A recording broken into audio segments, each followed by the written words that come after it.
Bonjour à tous, je reçois sur notre plateau allégé Sylvain Ms qui est dessinateur de bande dessinée et qui est belge, bien sûr, comme tous les dessinateurs. Eh bien non, perdu. Non, je suis français, je suis né à Douai et j'ai grandi dans le sud, à Orange. Alors il faut savoir que tous les auteurs de BD ne sont pas belges.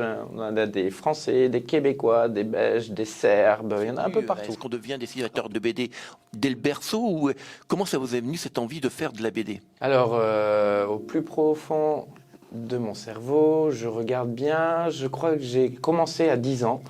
En fait, je dis 10 ans, c'était il y a 28 ans. Oh, je suis vieilli, hein. C'était il y a 28 ans parce que, en fait, j'avais 10 ans, j'ai dessiné la première BD qui a fait parler d'elle, puisque j'étais au collège. Non, pas au collège, j'étais à l'école primaire, pardon. Et j'ai eu les louanges de la ville qui a fait un article sur ma BD, ensuite la région et enfin le département et la région en dernier. Voilà, c'était mon premier album et ensuite j'ai continué et je suis devenu dessinateur de BD parce que c'est le métier que j'avais envie de faire depuis tout petit. Et j'ai une devise qui dit que la vie ne vaut pas d'être vécue si on la vit pas comme un rêve. Je pense pas que le mec qui soit dans une chaîne d'abattage, ce soit le métier de ses rêves. Moi, mon métier avant, je travaillais dans la finance, c'était pas mon métier de rêve non plus. J'ai dit, elle est trop courte la vie, alors je vais essayer de réaliser mes rêves. Et me voilà. Alors comment ce rêve est arrivé à ce jeune garçon, Sylvain, qui a 10 ans, qui est à l'école primaire? Comment ça arrive un rêve comme ça? Parce que bon, dessiner, c'est quand même un art difficile. Alors dessiner, c'est pas si difficile que ça. Moi, j'ai toujours eu cette facilité de transposer les mots en dessin. Voilà, quand j'étais à l'école, je dessinais dans les marges de mes cahiers, comme beaucoup de dessinateurs le diront, hein. Vous allez me dire, c'est un peu classique de dire ça, mais c'est la vérité. J'ai toujours eu cette passion pour la bande dessinée. Il faut savoir qu'à l'époque où j'ai commencé à dessiner, la BD, c'était un petit peu quelque chose d'interdit. Les parents disaient que c'était pas de la lecture, que c'était bourré de fautes d'orthographe. Il y avait beaucoup d'a priori sur la bande dessinée, c'était pas aussi démocratisé qu'aujourd'hui. Et donc on nous empêchait de faire ça. Et moi, quand je disais à mes parents plus tard, je veux être dessinateur de BD, c'était non, c'est pas un métier, on n'en vit pas, tu feras autre chose. Et quand j'ai décidé de reprendre en 2018, je leur ai montré depuis 2018 que c'était un métier, qu'on pouvait en vivre, puisque moi je fais partie des auteurs qui en vivent. Alors j'ai pas des Ferrari comme Uderzo, hein, mais un jour peut-être, quoique je suis pas très voiture. Mais j'en vis même bien, donc je suis heureux de faire le métier. Je travaille 10 heures par jour. C'est un métier de passion, parce que l'argent ne tombe pas du ciel, il faut beaucoup bouger, il faut beaucoup faire parler de soi. Donc si vous ne faites pas ça par passion, ça ne sert à rien de faire ce métier-là. Alors, à l'époque, vous avez fait votre première BD. Est-ce qu'elle a été imprimée ou qu'est-ce qu'elle est devenue? Et à cette époque-là, au collège et au lycée, quel était l'univers BD qui vous intéressait et dans lequel vous viviez? Alors, à l'époque où j'ai fait cet album de bande dessinée, donc le tout premier est sorti on peut dire qu'il a été imprimé puisqu'il est sorti dans le journal de l'école. Donc c'est un journal qui était donné à tous les élèves, donc il y avait déjà un peu de lectorat. Ensuite au lycée, j'ai publié un album dans le journal du lycée, c'est pareil, c'est une gazette qui est disponible pour tous les élèves, ainsi que le CDI. Et dans les années 90, j'avais des influences qui n'ont rien à voir avec mon style de dessin en fait. J'adorais des gens comme Westerlin, Malik, Cox, toute l'équipe Marcinelle, donc Spirou, ce qu'on a plus que... Pour beaucoup, ce sont des auteurs qui étaient scénarisés par Raoul Cauvin. J'étais très loin de l'univers Hergé, puisque je dessine en ligne claire et on me fait toujours le rapprochement avec Hergé. Et il faut savoir qu'en ligne claire, moi, ce n'est pas Hergé mon mentor, mais Bob Demour, qui était son bras droit et qui dessinait quasi la totalité des choses à la place d'Hergé. Voilà. Donc Tintin, c'est pas votre univers? Alors Tintin, c'est pas mon univers. J'ai appris à dessiner par Tintin puisque je suis autodidacte. Donc quand on est autodidacte, on apprend. Mon grand-père avait tous les Tintins. Donc je redessinais les personnages et c'est la meilleure école puisque vous avez l'original devant vous. Vous faites une espèce de copie, entre guillemets, mais vous pouvez tout de suite comparer. C'est mieux qu'un professeur. Parce que là, c'est vous qui voyez les différences. Le professeur, il va vous dire ça, c'est pas bien, mais ça reste l'élève qui l'a fait. Et dans sa tête, si l'élève l'a fait, il l'a rendu comme ça, c'est que pour lui, c'était bien. Alors que moi, j'avais pas de professeur qui me disait ça c'est pas bien, j'étais tout seul à voir que c'était pas bien et je me suis entraîné sur du Tintin.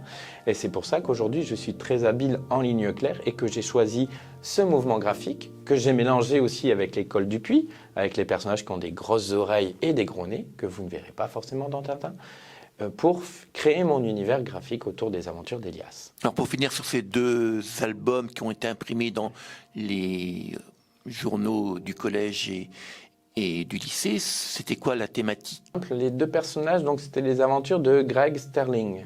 J'avais déjà des personnages bien mis en avant.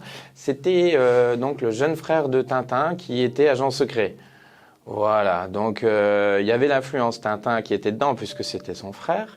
Il était agent secret parce que j'adorais les James Bond, ça me fascinait ce monsieur qui pouvait avoir n'importe quelle nénette en claquant des doigts, qui voyageait dans les milieux paradisiaques et avec des belles voitures. En fait, en les relisant aujourd'hui, c'est un peu... je pense que j'ai eu l'honneur et le privilège d'avoir fait les articles de journaux et la parution dans les albums parce que j'étais jeune, puisqu'en les relisant aujourd'hui, les scénarios n'étaient pas très bien construits. En même temps, à 10 ans, voilà. Je voulais mettre énormément d'action et ça ne se fait pas en BD. C'était un gros bouillon, un gros foutoir.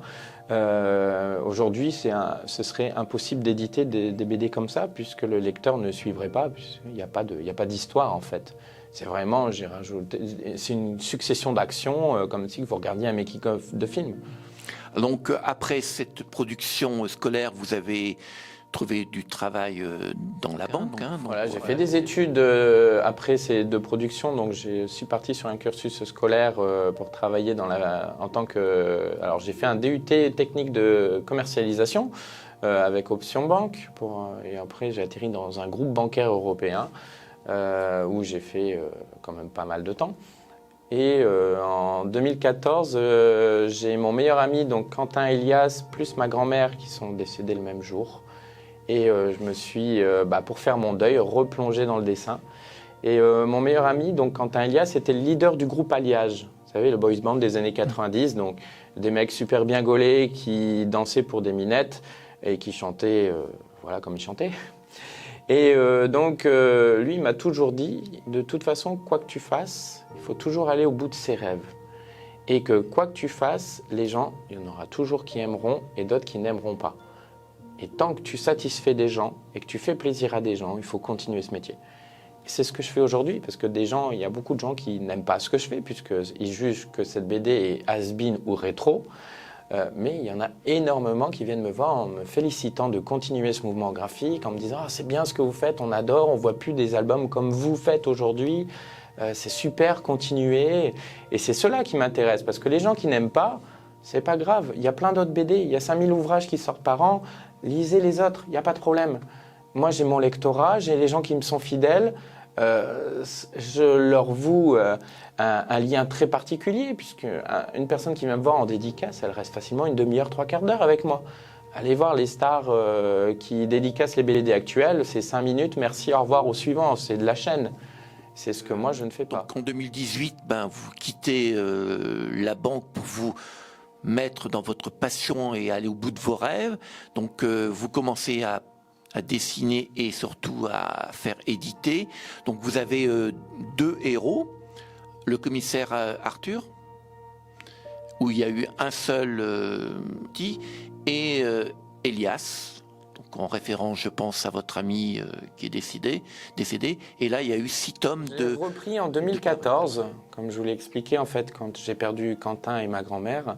J'ai fait ce qu'on appelle un travail de recherche graphique, puisqu'avant de créer des personnages, il faut faire un travail de recherche graphique, donc dessiner le personnage dans tous les sens possibles et imaginables, les autres personnages secondaires. Et donc j'ai mis 4 ans pour faire ce travail-là, plus commencer un album, car je ne travaille pas en flux tendu, c'est-à-dire que quand un album sort, j'ai déjà presque fini le suivant, ce qui me permet de voir les choses et de prendre mon temps. Et donc j'ai 2 personnages, j'ai Elias qui est le personnage principal, qui est un comédien journaliste. Pourquoi comédien? Ça peut justifier le fait qu'il soit un peu partout en France. Et journaliste, c'est pour le côté fouineur. Voilà. C'est ce qui se faisait énormément dans les années 60, 70. Si vous regardez, Tintin était reporter, même si on ne le voit jamais écrire un seul article. Ricochet était détective privé. Mais il n'y a pas d'autres métiers qui permettent de dire que mon personnage il peut se retrouver à Avignon un jour, à Paris un autre jour et à Douai le 3e jour. Voilà. Est-ce qu'Elias, c'est le successeur de Tintin?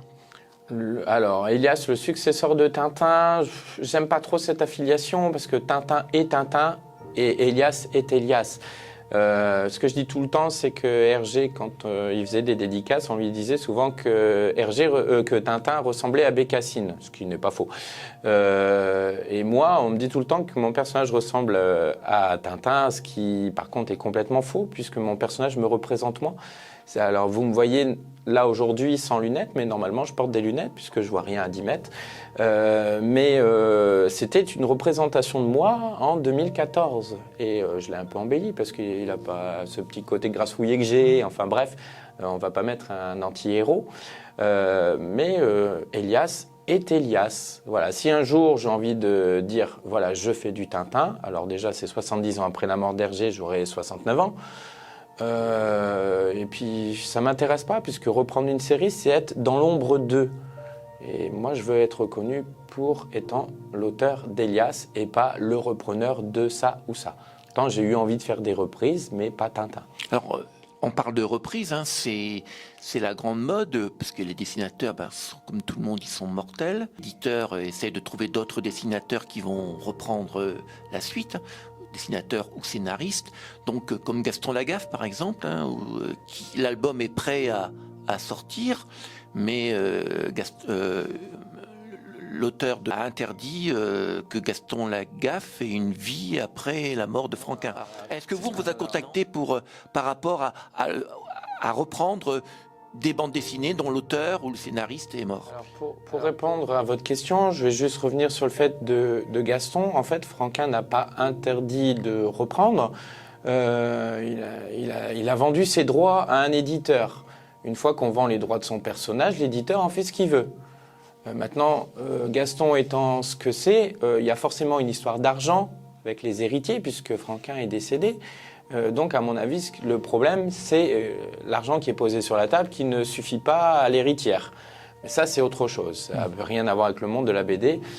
Sinon, au niveau reprise, moi, on ne viendra pas me chercher pour faire des reprises parce que je suis un auteur indépendant. C'est-à-dire que je suis sorti du système des éditeurs et je décide de faire tout le travail moi-même. Maintenant, j'ai moi à cœur de faire une reprise un jour, quand j'aurai le temps et quand j'en aurai l'envie, et aussi en ayant l'accord des 2 successeurs. J'aimerais reprendre la série Barelli de Bob Demour, qui était le bras droit d'Hergé. Pourquoi? Parce qu'elle est en ligne claire. Parce que moi, un Barelli me fait plus rêver qu'un Tintin. Tintin, c'est vieillot. Barelli, c'est toujours d'actualité. En plus, le personnage a vieilli avec son temps. Il a la même voiture que le mien, donc je suis au taquet sur l'Alpine, il n'y a pas de problème. Et puis, je sais pas, j'ai toujours adoré Bob Demour par rapport à Hergé, parce qu'il n'a pas eu malheureusement la carrière qu'il aurait dû avoir étant dans l'ombre du seigneur Hergé, entre guillemets. Donc là, c'est en attente. Alors, c'est pas en attente, j'ai déjà demandé à l'éditeur, on m'a répondu qu'il y avait un des 2 fils qui était d'accord, mais pas l'autre. Il y a Régric aussi, le dessinateur de Lefranc, qui aimerait reprendre aussi ce personnage. Le problème, ça reste toujours les ayants droit. Le succès de la série à l'époque, Barelli est connu des puristes de bande dessinée, mais pas du tout public. Et le deuxième problème, c'est que sur les 2 fils, il y en a un des 2 qui est dessinateur de bande dessinée. Donc forcément, s'il y en a un qui devrait reprendre Barelli, pourquoi donner à un étranger plutôt qu'un Demour qui pourrait reprendre la suite du papa? Alors, on va revenir à vos 2 personnages. Donc le commissaire Arthur qui n'a eu qu'un album, ouais. Et donc Elias qui lui pour l'instant a 6 albums. Les histoires de ces 2 personnages, on comprend que c'est policier. Alors pour le commissaire Arthur, en fait c'est une série spin-off, puisque les 2 personnages évoluent dans les 2 séries. C'est-à-dire que dans les aventures d'Elias, Elias est le personnage principal accompagné de son ami le commissaire Arthur. Et dans le commissaire Arthur, c'est l'inverse, c'est le commissaire qui est le personnage principal et Arthur secondaire, et Elias secondaire, pardon. La série des enquêtes du commissaire Arthur me sert à placer des bandes dessinées qu'on appelle dans le jargon bandes dessinées commerciales. C'est-à-dire quand une série, une ville vous appelle pour faire un album sur leur ville ou dans leur ville, mais eh bien moi je me sers du commissaire Arthur et je place l'histoire dans leur ville. Voilà, comme ça on trouve tous les deux un accord commun. Alors que sur les aventures d'Elias, c'est moi qui décide, c'est moi qui fais tout seul. Si j'ai envie que ça se passe à Tataouine-les-Bains, ça se passera à Tataouine-les-Bains. On ne me demande pas à ce que je fasse une BD sur Tataouine-les-Bains. Sinon, ce sera Commissaire Arthur. Donc, c'est une série qui évoluera petit à petit au fur et à mesure des commandes. Après, j'ai gardé cette ambition-là pour pouvoir un jour sortir une bande dessinée qui aura le même début, donc d'Elias et d'Arthur, la même fin, mais tout le milieu qui amènera donc à la fin de l'album sera différent puisque vous aurez 2 points de vue différents. Mais pour le moment, je n'ai pas encore trouvé le scénario adéquat pour faire ce genre d'album. Oui, c'est un peu compliqué quand même. C'est très compliqué étant donné que vous avez 2 cerveaux. Et moi, je n'en ai qu'un. Alors, donc le prochain album d'Elias, c'est en 2023, s'appelle Carnaval. Alors, ça parle de quoi ce carnaval? Ça se passe dans un carnaval à Châlons, par exemple? Il y a un carnaval? Ben non, le prochain album d'Elias donc s'appelle bien Carnaval et il sortira en 2023. Donc ça va raconter une histoire bien spécifique puisque Elias va infiltrer un espèce de milieu mafieux entre guillemets qui propose à des grands méchants, des détenus, de les faire évader de prison, de leur faire une chirurgie esthétique pour changer de visage afin d'aller vivre des jours heureux sous les cocotiers. Et ça se finit bien, c'est-à-dire que les méchants qui ont changé de visage vont quand même arrêter ou pas? On sait pas. Il va falloir lire le livre. D'accord. Les seules choses que je peux vous dire, c'est les lieux. Donc l'album se passe aux 3/4 sur le carnaval de Douai qui s'appelle La Fête des Géants. Oui. Voilà, parce que c'est très bien, c'est des grandes statues qui font 2 mètres de haut. On peut dissimuler un tireur d'élite dans la statue, dans la grande marionnette. Ensuite, on fait un petit passage aux Gilles de Binche, qui sont des gros personnages qui balancent des oranges. Donc ça aussi, j'ai trouvé ça sympa. Et je peux vous dire que les 2 dernières pages se passent au carnaval de Dunkerque, parce que, pour vous donner la fin, j'adorais l'idée de faire arrêter mon méchant déguisé en travelot. Intéressant. Avec des poissons peut-être aussi? Oui, justement. Ah oui. Et d'ailleurs, je fais un hommage à Uderzo, puisqu'à un moment, le commissaire se prend un poisson dans le visage, puisque la grande folie du carnaval de Dunkerque, c'est de jeter des sardines. Et il le reprend en disant « il n'est pas frais ton poisson ». Voilà. Donc, bonne référence. Donc, voilà, une petite référence. Dans tous mes Astérix. albums, je classe des clins d'œil de ce que j'aime. Retour vers le futur, c'était par rapport au film que j'adore. Perdu dans les couloirs du temps, c'est Les Visiteurs. D'ailleurs, il y a l'emblème de Godefroy de Montmirail sur le bouclier, voilà, du chevalier. Et à chaque fois, j'essaie de placer dans mes albums ce que j'aime, que ce soit au cinéma ou dans d'autres bandes dessinées, faire des petits clins d'œil et ainsi de suite. Alors, par les Tintin, l'Est républicain vous a attribué, enfin vous a cité l'esprit Tintin perpétué. Donc, c'est pas tout à fait ce que vous pensez, vous. Alors, l'esprit peut-être, mais voilà, en fait, moi, le titre, je le vois plus comme la continuité de la ligne claire. Car ce qui m'intéresse, avant tout, c'est de promouvoir ce mouvement graphique. Je parle tout le temps de ligne claire. on va en parler après. Voilà, je l'ai un peu mélangé avec l'école Marcinelle, donc les personnages gros nez, grosses oreilles. Mais pour moi, cette BD nostalgique, puisque moi je l'appelle comme ça, puisque c'est les BD d'avant, a encore beaucoup de choses à faire, un grand chemin encore avant de disparaître. Et je trouve dommage que les éditeurs aient dit stop à ça, en disant c'est has-been, ça marche pas, alors que ça fonctionne et que les gens en redemandent. Aujourd'hui, on se plaint tout le temps, oui, les enfants lisent des mangas, des mangas, des mangas. Oui, mais on leur propose pas ce qu'ils veulent. Quand un enfant vient me voir et prend mon album en disant « Ah, j'ai passé un bon moment avec le précédent, alors je prends celui-là et tout », c'est qu'il y a une demande. Si vous lui faites un album que vous arrêtez, il va se tourner vers ce que les copains ils lisent. Parce que ce que lui, il aime bien, il ne pourra plus trouver d'album. Donc, il va demander à ses copains ce que les copains lisent. Les copains liront peut-être du manga. Donc, l'enfant... On va dire qu'avant l'adolescence, les enfants sont assez manipulables avec les effets de mode. C'est-à-dire que ce que les copains vont vouloir, eux, ils l'auront aussi et ils le voudront. Alors, La Voix du Nord, qui est le journal de votre enfance, hein, parce que c'est la Douai, c'est dans le nord de la France, pour ceux qui ne connaissent pas. Donc, ils vont encore plus loin. Et, ça paraît très élogieux, mais quand on vous entend, ça l'est un peu moins. Ils disent que vous êtes le futur Hergé. Oui, alors La Voix du Nord titre que je suis le futur Hergé, j'en suis fier puisque ça figure quand même à l'arrière de mes livres comme des références. Maintenant, moi je suis pas quelqu'un de tyrannique. Je suis sympa avec tout le monde, avec les gens avec qui je travaille. Je n'ai pas la grosse tête non plus. Hein. Comme titre, ça, ok, ça marche, ça me plaît. Maintenant, j'espère que plus tard. Quand il y aura d'autres personnes qui dessineront de la ligne claire, on titrera le futur Sylvain MS. Voilà, pour faire perdurer le mouvement en fait. C'est vraiment ça qui m'intéresse. Alors on va parler un petit peu du graphisme, parce que la bande dessinée c'est quand même du dessin et du texte, c'est une histoire. Alors on parle beaucoup depuis le début de l'émission de la ligne claire. Est-ce que vous pouvez nous expliquer ce que c'est que cette école de la ligne claire ? Alors, la ligne claire, qu'est-ce que c'est ? C'est très simple, c'est une bonne question. Non, la ligne claire, c'est un mouvement graphique qui existe depuis très longtemps.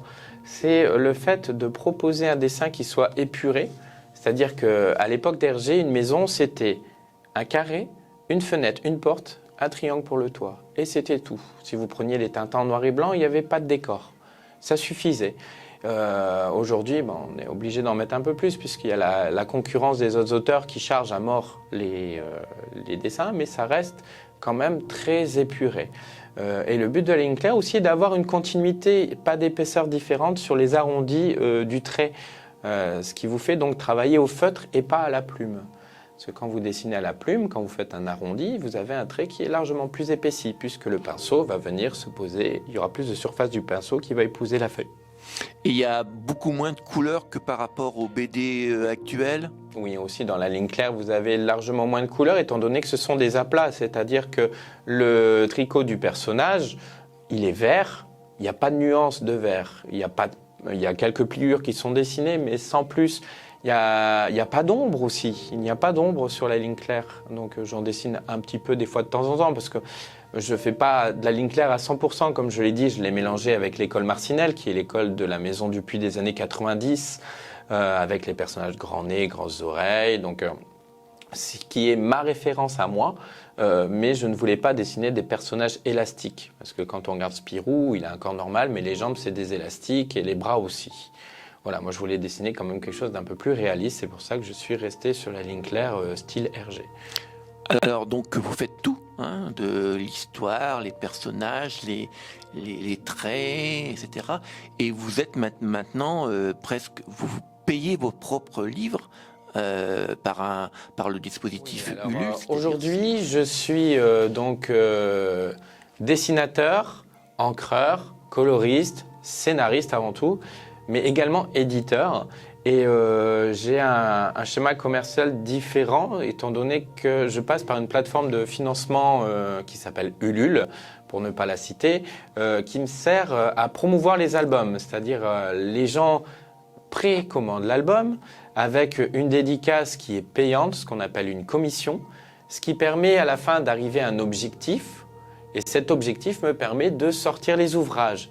Et grâce à ce système de financement participatif, ça me permet d'en vivre, étant donné que les ouvrages que je vais recevoir à la maison, si j'ai 140 personnes qui achètent mon album et qui atteignent, je ne sais pas, je veux dire n'importe quoi, la somme de 6 000 euros, ça ne me coûte pas 6 000 euros d'imprimer 140 livres. J'imprime pour pouvoir après promouvoir les livres moi-même et les vendre en festival. Et là, vu que je n'ai pas payé la matière première, je peux vivre dès le premier album vendu. Alors si on veut donc avoir vos Elias ou le commissaire, donc soit on on est dans le participatif, donc on participe, on précommande un petit peu le livre. Soit on vous voit dans des festivals et vous êtes un homme de festival, puisque vous avez fait en 3 ans, malgré le Covid, plus de 100 festivals. Donc parfois vous faites aussi les affiches du festival. Vous êtes aussi, comment on appelle ça, quelqu'un qui fait des affiches, un afficheur, un graphiste, un quoi? Il n'y a pas de nom. Non, il n'y a pas vraiment de nom. En fait, quand vous êtes auteur de BD, on vous demande de temps en temps de faire des affiches de festival. Moi, je les fais volontiers, il suffit de demander, tout simplement.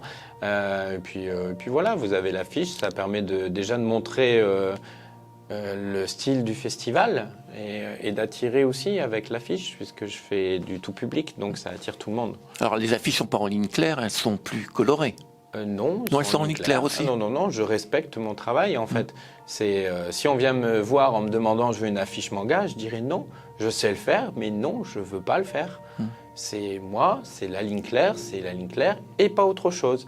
D'ailleurs, un éditeur m'avait demandé, quand j'avais envoyé le vol du Bleu de France, ils avaient aimé l'histoire, mais ils voulaient que je travaille avec un personnage qui soit mélange manga-comics. J'ai fait des planches essais quand même, parce que quand on est auteur, on cherche quand même à avoir un éditeur. Et puis après, je leur ai dit non, stop, ça ne m'amuse pas. Je ne m'amuse pas à faire ça, donc non, je ne veux pas. C'est soit vous prenez le personnage en ligne claire, soit rien du tout. Et là, ils m'ont pris de haut, ils m'ont dit « Comment ça, vous refusez un éditeur comme nous, vous êtes grillé direct, plus personne ne voudra de vous. » C'est pas grave, je ferai autrement. Et j'ai fait autrement puisque je suis parti après dans le système d'être indépendant.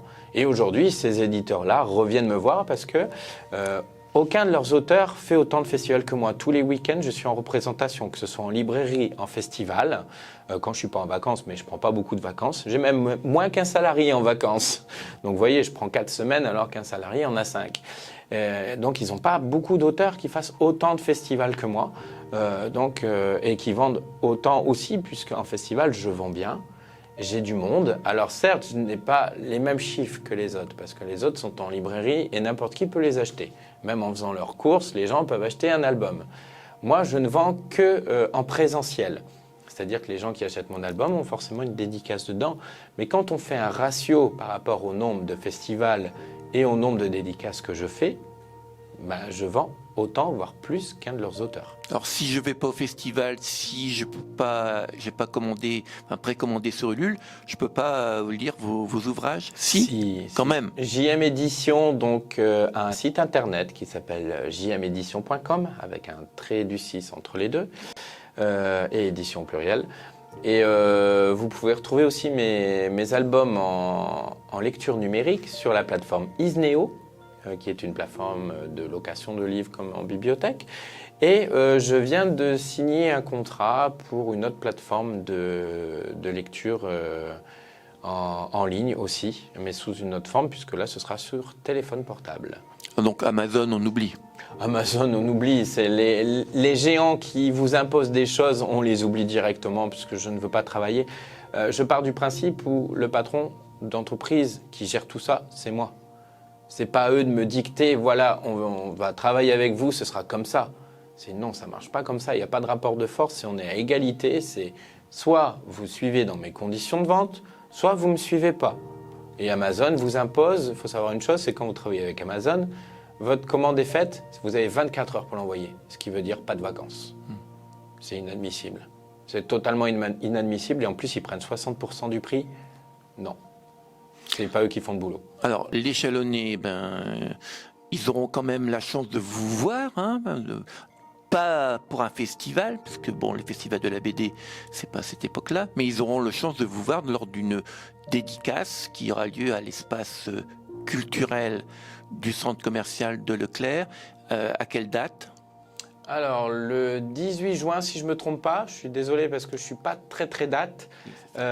Un festival à Châlons, écoutez, j'ai envie de vous dire, si un festival BD m'invite et que je suis disponible, je viendrai.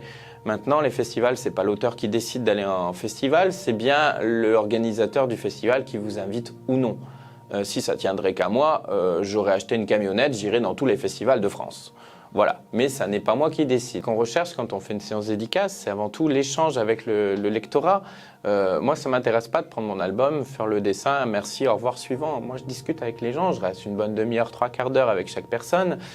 C'est un échange, les gens peuvent venir poser des questions. J'ai souvent des enfants qui m'amènent leurs dessins en me demandant des conseils, parce que je fais aussi beaucoup d'ateliers, donc les gens voient sur Internet que je suis très présent dans les écoles et ils veulent en savoir plus, ils veulent des conseils. Donc voilà, en fait, je fais ce que moi j'aurais aimé avoir si j'avais été lecteur de bande dessinée. Alors je suis lecteur de bande dessinée, mais étant en festival tous les week-ends, moi je vois l'envers du décor. Donc les copains, je peux les voir en dehors et demander des conseils. Mais si je n'avais pas fait ce métier-là, j'aurais aimé pouvoir aller à la rencontre d'un auteur de bande dessinée qui me donne des conseils, qui me parle comme ça, et pas qui fasse juste un dessin, merci, au revoir, suivant. Vous auriez aimé rencontrer Hergé? Pas du tout. Voilà, donc la chose est, Non, la chose est dite. dans les auteurs décédés, j'aurais aimé rencontrer Jacobs pour Black et Mortimer, qui est une BD que j'aime bien.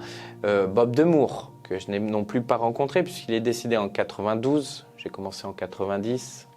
Et en plus, j'étais dans le sud de la France, lui était belge, et flamand même, en plus. Donc il parlait peut-être pas bien notre langue. Non, moi, mes maîtres de la bande dessinée, je les ai connus, je les connais aujourd'hui, puisque ce sont mes amis, c'est devenu mes amis, des gens comme Marc Westerlin, pour Jeannette Pointu, Dr Poche, Malik, qui nous a malheureusement quittés, qui faisait Cupidon Archicache, André Temmons, qui fait Caroline Baldwin, Marc Hardy pour Pierre Tombal. Ce sont des gens que je connais, Pierre Tranchant, que vous connaissez tous avec la série Les Profs.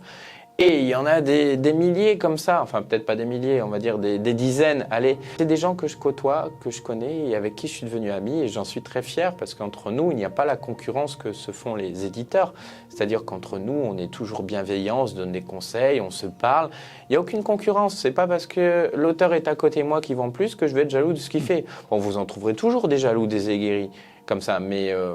moi, c'est pas moi et c'est pas les gens que je côtoie non plus. Donc le monde de la BD, des dessinateurs, c'est pas un monde impitoyable. Non, c'est un peu le monde des bisounours, on s'aime bien, on se fait des bisous, même en cas de Covid, parce qu'on était tous vaccinés. Eh ben, c'est du sérieux ça. Hein. Ah bon, vous étiez vacciné, mais bon quand même. Pas le choix, pas de vaccin, pas de festival. Ah, oui, c'est vrai. Donc vous êtes un dessinateur de BD de A à Z, puisque même vous vendez vos propres BD, mais vous avez d'autres talents cachés. Alors vous nous avez parlé tout à l'heure que vous étiez encreur, coloriste. Qu'est-ce que c'est que... Alors coloriste on peut comprendre, mais encreur c'est quoi? Vous faites de l'imprimerie?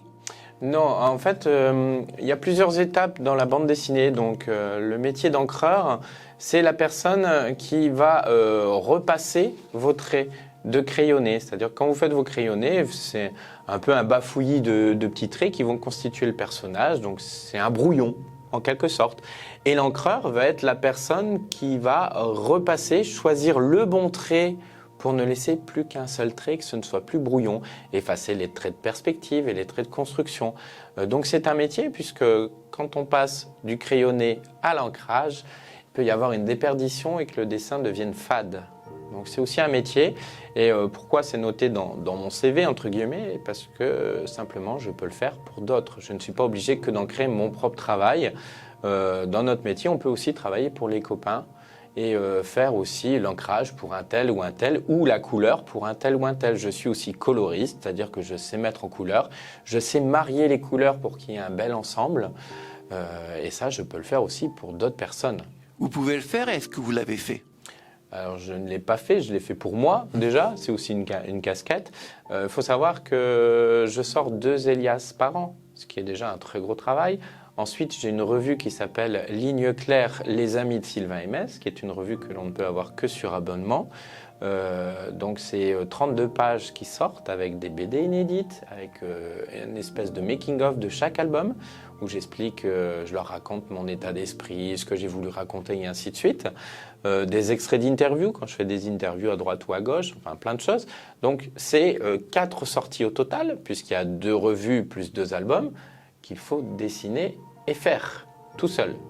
Donc c'est déjà énormément de travail. Plus en plus, j'ai ce que vous ne voyez pas, qui est toute la partie com, quand il faut répondre aux journalistes, quand il faut contacter les journalistes, contacter les festivals, aller en festival, faire les ateliers. Enfin bref, j'ai pas une minute à moi. Je travaille déjà 10 heures par jour, 5 jours sur 7, plus le 6e, 7e en festival. Je ne suis pas immortel, j'ai une femme, des enfants, j'ai aussi une famille à m'occuper, et j'ai envie de voir mes enfants grandir. Alors mes héros de papier, ils sont très bien, ils ont grandi, ils sont mûrs. Voilà, ça suffit. Et si un jour j'ai envie de faire une pause sur mon travail et travailler pour quelqu'un d'autre, c'est faisable. Mais aujourd'hui, non. Alors dans votre CV, on signale aussi que vous avez été, ou vous êtes encore, je ne sais pas, comédien. Oui, j'ai été comédien, j'ai fait aussi du mannequinat. Alors ça, c'était à mes débuts. J'ai fait 1 an chez Elite Group, où j'ai posé dans des... J'étais modèle photo pour le catalogue Carrefour, Auchan. Vous savez, quand vous avez des petits mannequins qui posent avec les vêtements en promotion. Mais j'ai été comédien, oui, je suis monté plusieurs fois sur scène. J'avais fait un one-man show aussi, un truc comique. C'est très à la mode, ça. Et j'ai également interviewé toutes les stars des années 90 de la musique. Des gens comme tout ce qui est boys band, Alliage. D'ailleurs, Quentin était mon ami, Quentin Elias, le leader du groupe Alliage. Charlie et Lulu, enfin tous ces gens-là des années 90, les To Be Free, les Wars Apart et ainsi de suite. Et puis, au début, je voulais faire ça. Voilà, j'ai fait ce que je devais faire dans ce milieu-là, je me suis arrêté et puis j'ai fait autre chose. Donc c'est des interviews sur YouTube. C'est des interviews qui sont sur YouTube, donc oui, on peut les trouver parce que j'ai 2 profils Sylvain MS sur YouTube. Le premier, c'est les anciennes interviews, donc sur MS TV, ça porte toujours mon nom. Oui, c'est bien. Et le second, Sylvain MS, et je sais que les enfants qui m'ont déjà vu sur YouTube m'ont dit « Ah mais monsieur, on vous a vu aussi faire des interviews ». Alors le truc qui me dérange et que je n'arrive pas à enlever, c'est que j'avais fait une vidéo bande-annonce où c'était marqué « Sylvain MS se met à nu ». Et où je fais un striptease, mais rassurez-vous, mesdames, on voit rien, messieurs aussi, et puis surtout ma femme. Alors, sur toi, on voit rien du tout. Il y a eu du monde qui est venu voir, si on voit rien? Oui, parce que dans le titre, on voit pas qu'on voit rien. Ah oui, d'accord, c'est ça. C'est ça la communication en fait. Hein. La pub, c'est voilà, ça. Le but, c'est de cliquer dessus et voilà. Et c'est humoristique, c'est un striptease humoristique. C'est loin d'être sexy. C'est le mec qui enlève sa chaussure et qui se casse la figure. Voilà, c'est très loin d'être sexy. Donc voilà, mais c'était pour faire une espèce de buzz en mettant que je me mets à nu, alors que c'était pas vrai. Bon, donc il ne se mettra pas non plus à nu ici. Non. Dommage pour les Chalonnaises et les Chalonnais, pour tout le monde, voilà. Alors aussi, bon, il y a quelque chose qui se rapproche plus de votre passion, de votre travail, c'est que vous faites des stages de dessin dans les collèges, d'apprentissage de la BD. Vous pouvez me parler de ça ? Oui, donc ce qui se rapproche le plus de mon activité d'auteur de bande dessinée, donc c'est l'organisation d'ateliers BD dans les écoles. Alors, école, collège ou école? Non, école, on va dire, étant donné que je travaille plus avec des enfants de CM et CE. En collège, c'est un peu plus compliqué de bouger des emplois du temps pour faire 1h30 de cours, puisque mes cours durent au minimum 1h30. Donc j'apprends aux enfants les métiers de la bande dessinée. Comment on fait une bande dessinée? Je leur apprends à dessiner une tête de personnage, les proportions du corps humain, je leur apprends à faire une main, parce que c'est compliqué de faire une main. Et puis, généralement, sur 1h30, c'est ça. Et ensuite, sur des ateliers qui sont plus longs, je leur apprends et je les aide à faire carrément une bande dessinée. Voilà, mais ça, c'est sur des métiers, sur des temps impartis beaucoup plus longs. C'est quoi plus long? En 3 mois à peu près. Le plus long atelier que j'ai fait, c'était 3 mois en résidence d'auteur. Donc j'avais 5 classes. Donc chaque enfant produisait une case et à la fin, ils ont sorti un album de 48 pages. Album qui a été imprimé tiré à 300 exemplaires, oui. Pour l'école, donc, pour l'école. Pour l'école, pour les parents, pour le musée qui était partenaire de l'initiative. Donc c'était un gros truc quand même. C'était un album cartonné qui a été offert aux enfants, qui a été chapeauté par la ville. Donc la ville a aidé aussi à promouvoir cet album. Et non, ça a très bien marché, mais c'était un budget pharaonique aussi. Ça coûte très cher. Un auteur de BD, c'est pas payé 10 € de l'heure quand on est en intervention, donc c'est des très gros budgets. Ça coûte très cher aussi d'imprimer des livres, donc c'est pas donné à tout le monde. Donc la plupart du temps, les ateliers que je fais, c'est 1h30. Voilà, je fais 4 classes dans une journée. Initiation à la BD. L'initiation à la BD, donc où je leur explique ce qu'est la BD, comment on fait un album de BD, et puis on fait quelques trucs en dessin. Et les enfants sont contents, puisqu'à chaque fois, ils repartent avec un livret. Moi, j'offre un livret que je prends en charge. Donc les enfants repartent avec un livret de 16 pages. avec tout ce que je leur ai dit. En plus, c'est un atelier vivant, étant donné que je leur fais des blagues. Je ne suis pas comme un professeur à faire un cours, en fait. Moi, j'interagis avec eux, je leur fais des petites blagues et tout. Je fais le show, en fait. Et comédien, donc là, voilà, oui, c'est la partie comédien qui ressort, parce que j'ai ce besoin aussi de faire rire, d'avoir un public qui est vraiment attentif à ce que je dis. Alors, dès que je vois que ça commence un petit peu à dormir parce qu'il est trop tôt le matin, je commence à faire le zouaf pour justement, ah bah tiens, lui, il est peut-être intéressant, on va écouter ce qu'il dit. Voilà. Et c'est des classes de combien? Parce que c'est quand même... Bon, c'est les classes d'école, c'est entre 25 et 30. Alors, on va faire notre quiz. Donc, l'idée, c'est de dire de quel de ces personnages de la ligne claire ou des grandes heures de la BD vous vous sentez le plus proche. D'accord. Alors, Gilles Jourdan ou Ricochet? Alors, sans hésitation, Ricochet, c'est quelqu'un que j'adore, Tibé, le dessinateur. C'était un boulimique de travail comme moi, parce que chaque année il sortait 2 albums de Ricochet et 2 albums de Chic Bill, sa deuxième série. Gilles Jourdan, c'est plus les gens qui comparent Elias à Gilles Jourdan, parce que bon, il y a un trait de ressemblance, mais ça n'est pas ma génération de BD. Il faut savoir que quand j'ai créé Elias, je me suis dessiné moi, d'accord? Et malheureusement, je ressemblais un petit peu à ce Gilles Jourdan, là, ce fameux Gilles Jourdan. Moi, ça reste Ricochet qui, voilà, c'est ce que j'aime encore aujourd'hui, puisqu'il y a de nouveaux albums. La série a été reprise. La série a été reprise par un autre dessinateur. Alors, deuxième couple, Alix ou Vasco? Alors, au style graphique, je dirais plus Alix, même si j'aime pas les deux. C'est pas ce que j'aime en BD. Alix parce que ça se rapproche plus de l'univers ligne claire. Vasco, c'est une série qui est très réaliste, aussi basée sur l'histoire, mais sur Alix, je m'y retrouve plus au niveau dessin. On continue. Michel Vaillant ou Alain Chevalier? Ah bah Michel Vaillant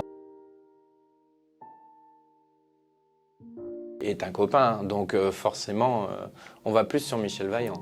Alors, Jucurta ou Torgal? Étant donné que je ne connais que Torgal, je dirais Torgal, mais c'est pareil, Rosinski, donc le dessinateur de Torgal, est quelqu'un qui m'impressionne, car il faut savoir que les couvertures de Torgal sont de vraies peintures. En fait, le dessinateur, donc Rosinski, fait des toiles pour sortir la couverture. Mais c'est une bande dessinée très adulte au niveau du dessin et qui date du journal de Tintin. Et moi, à l'époque du journal de Tintin, je lisais le journal de Spirou, plus basé pour les enfants, alors que Tintin était déjà un peu plus adulte, avec des BD comme Rahan, comme Torgal, qui étaient beaucoup plus adultes. On voyait des nénés, pour ne pas être vulgaire, dans Tintin, alors qu'on n'en voyait jamais dans Spirou. Et le journal de Mickey? Le journal de Mickey, je le lis toujours, mais Mickey reste Mickey. Voilà, c'est indétrônable et ça n'a pas d'âge. Et donc à l'époque, quand vous étiez jeune, vous aviez le journal de Spirou et le journal de Mickey? C'était au choix. Et je préférais l'univers de Spirou parce que pour moi c'était plus varié que tout le temps avoir du Spirou, du Mickey, du Donald ou du Picsou. Mickey c'est très bien, c'est intergénérationnel mais ça reste le même type d'histoire et le même type de personnage.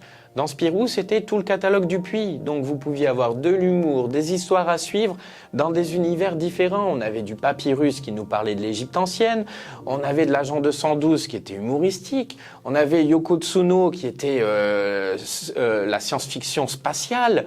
Il y avait de tout dans Spirou, alors que dans Mickey, ça reste Mickey. Bon, Mickey, il va aller dans l'espace, mais ça va faire 4 pages, donc ça va être très restreint. Alors que dans Spirou, vous aviez quand même 48 pages, vous aviez l'album en entier. Alors, on continue. Buck Danny ou Tanguy et la Verdure? Alors, là, c'est le dilemme. Comme je vous le disais tout à l'heure, je suis très copain avec Frédéric Marniquet, qui est le scénariste des nouveaux Buck Danny. Mais ma préférence va sur Tanguy la Verdure, puisque c'est français déjà. Et en plus, c'était commencé à être illustré par Uderzo, le papa d'Astérix. Mais bon, quand on dit Uderzo, les gens pensent à Astérix et pas trop à Tanguy la Verdure. Mais Tanguy la Verdure, c'est une bande dessinée qui est sur l'armée française, donc c'est du pays. Buck Danny, c'est l'armée de l'air américaine. Il y a plein de choses qui ne vont pas se retrouver. Il ne se retrouvera pas dans Buck Danny, mais plus dans Tanguy. Alors, au niveau de la BD, bon, vous êtes dessinateur et scénariste. Est-ce que c'est c'est courant que l'auteur fasse tout ça ou souvent il y a un dessinateur et un scénariste? Alors non, dans mon métier, moi j'ai toutes les casquettes. Il est vrai qu'aujourd'hui, il y a peu d'auteurs qui ont toutes les casquettes. C'est-à-dire que beaucoup travaillent avec un scénariste. Et même des fois, ça pousse le bouchon plus loin, étant donné que vous avez 2 dessinateurs et 2 scénaristes. C'est-à-dire que vous allez avoir un dessinateur qui va faire les personnages et un autre qui va faire les décors. Et au niveau scénario, ils seront 2 pour établir une histoire. Alors ne me demandez pas les rôles de chacun, ça je serais incapable de vous le dire étant donné que je ne travaille pas comme ça. Mais le dessin à plusieurs mains, ça c'est vieux comme le monde.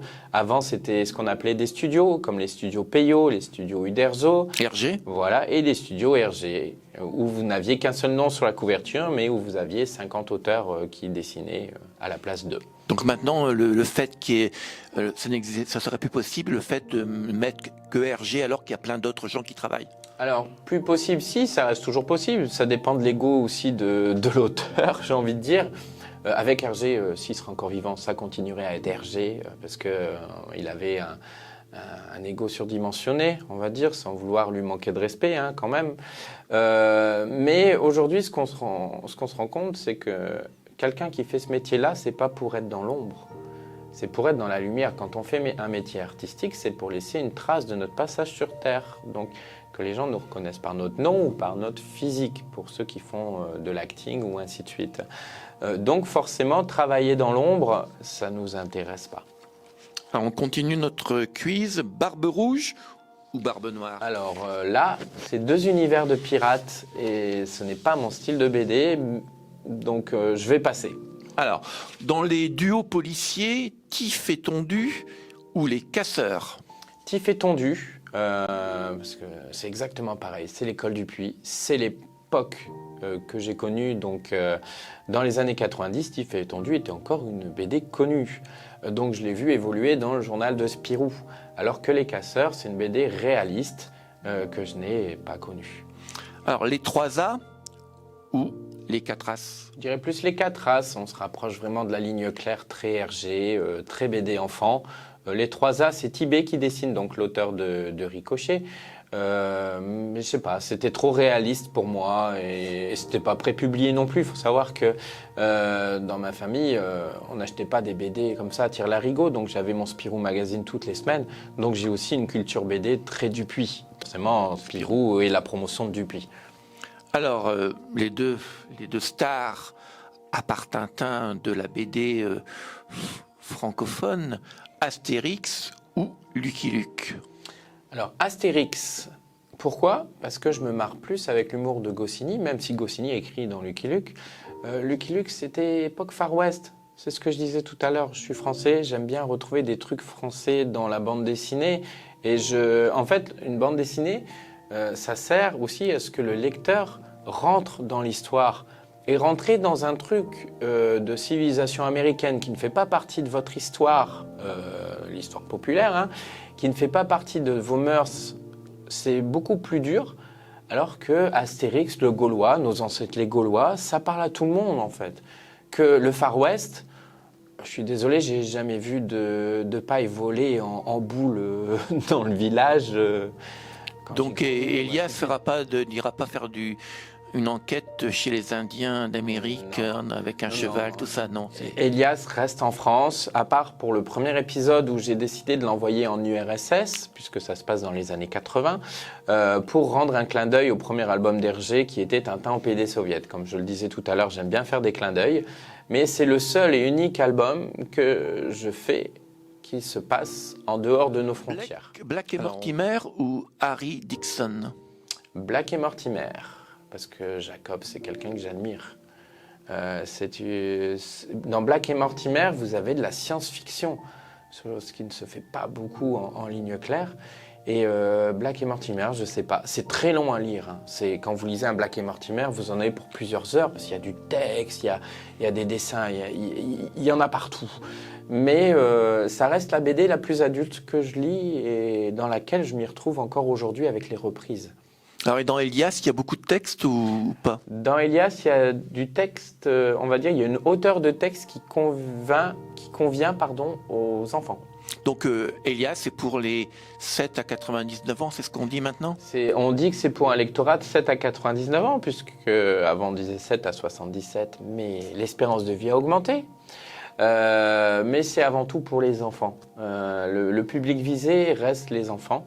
Alors même si j'ai beaucoup de respect pour mes lecteurs qui sont adultes, je vise les enfants parce que les enfants vont grandir avec moi. Les tintinophiles, aujourd'hui, ils ont 80 ans. Ça veut dire que dans 10 ans, j'arrête mon métier. Alors, pendant les festivals, ceux qui viennent se faire dédicacer le nouvel Elias, Carnaval, bientôt, en 2023, c'est plutôt des enfants? Alors dans les festivals, j'ai énormément d'enfants qui viennent me voir, oui tout à fait. Et la différence entre un enfant et un adulte, alors je parle d'un lecteur lambda et pas d'un collectionneur ou d'un passionné de BD, c'est que l'enfant il va avoir des petites étoiles dans ses yeux, chose que vous allez percevoir en étant auteur. Vous allez lui faire un dessin et il va être émerveillé déjà quand vous allez le faire. Il vous prend pour une star entre guillemets. Souvent, on me demande si je suis venu avec des vigiles ou dans une limousine, des trucs comme ça.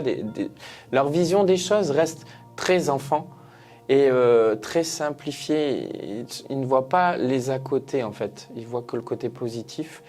Et quand on leur fait un dessin, ils sont heureux comme tout. Et c'est la meilleure des choses. Il faut savoir que mes albums, je les fais pour mon lectorat et pas pour moi. Sinon, ça ne sert à rien que je les sors. Donc moi, quand je vois un enfant partir avec un sourire jusqu'aux oreilles... C'est gagné. Voilà, c'est gagné. C'est la meilleure des choses que je puisse faire. Alors les deux derniers, Spirou ou Tintin? Bah, plus Spirou. On avait compris, hein, je oui, pense. Forcément. Hein. J'ai grandi avec Spirou Magazine, avec l'école Marcinelle. Tintin n'a été que mon apprentissage au dessin. Aujourd'hui, je ne lis même pas un Tintin. C'est-à-dire, je prends la première page, je connais déjà la fin. J'ai aucune envie de lire un Tintin.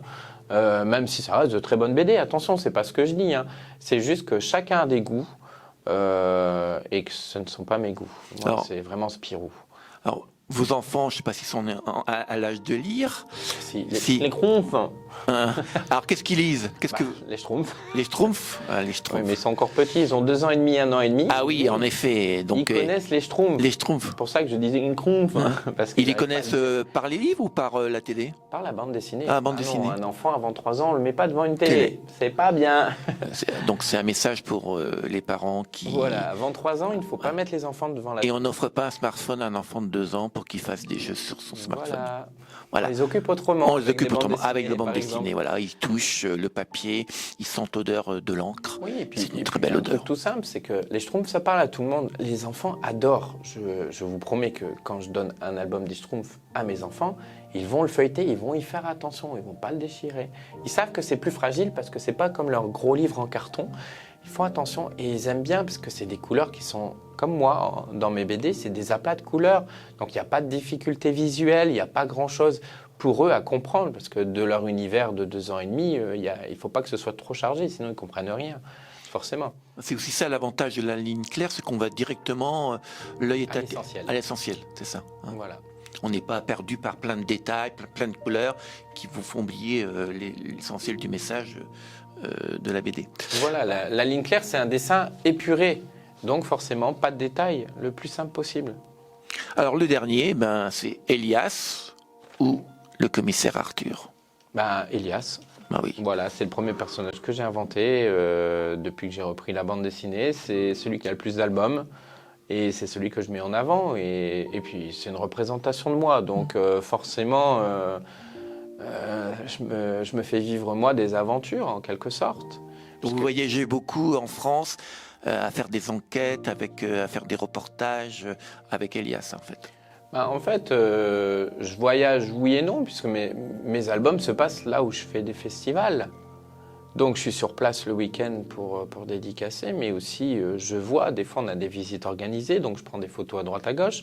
L'album photo d'un auteur de bande dessinée n'est pas très intéressant, son album souvenir de vacances, puisqu'il va prendre des arbres en photo, des cailloux, des murs, des portes, tout ce qui va lui plaire dans l'environnement. C'est-à-dire que moi j'ai des photos de mes enfants, tout ça, mais en plus, des fois on voit mes pieds par terre, parce que j'étais intéressé par le sol, la texture, C'est pas des photos ratées, non, c'est des photos volontaires. Et c'est parce que chaque univers, chaque endroit est une source d'inspiration pour nous. Et une porte que je verrai à un endroit qui va me plaire, une porte d'entrée, je la prends en photo et je la remets dans un de mes albums. Donc voilà, on a fait un peu le tour de Sylvain MS.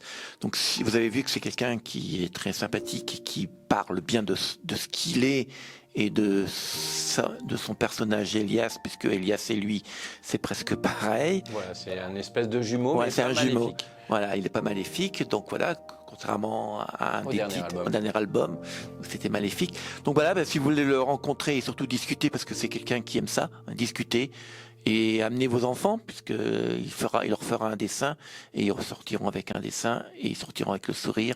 Et on a bien compris que c'était un petit peu le but de ce dessinateur, qui n'est pas belge, mais qui est du nord de la France, de la grande ville de Douai. Voilà. Merci à vous. Merci beaucoup et à très bientôt. Bientôt.